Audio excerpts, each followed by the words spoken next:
You know, when I started making tree-flavored ice creams, I should have known this day would come. The day when trying to make something delicious would no longer suffice, and instead I'd have an idea so terrible that I'd simply have to set aside all reason and find out what that tree would taste like as ice cream. That's right, if these blossoms have looked familiar, that's because today's tree ice cream is none other than the infamous Bradford pear.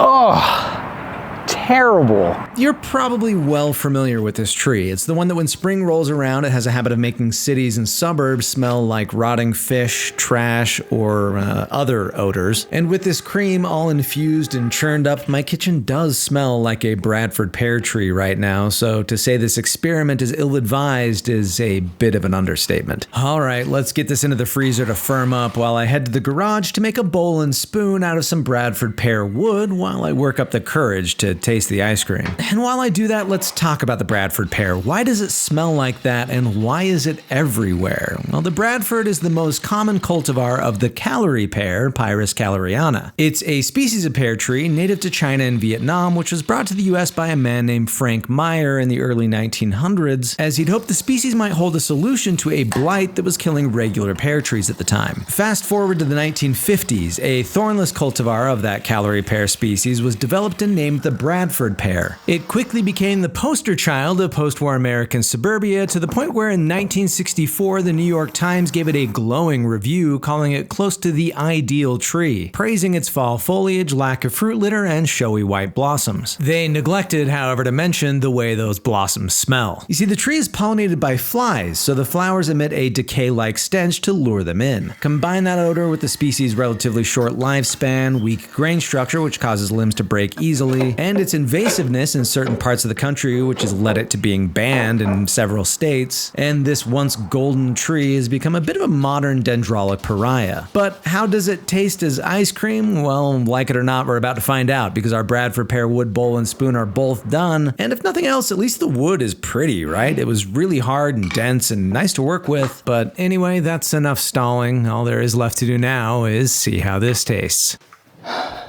Bon appetit. Oh no.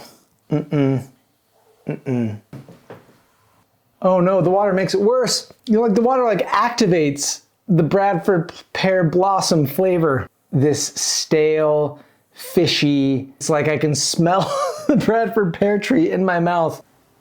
It's not strong, but I hate it. I really hate it. Would love to give a blind taste test of this. I don't know, you tell me, would you try this? Does anyone want to try this?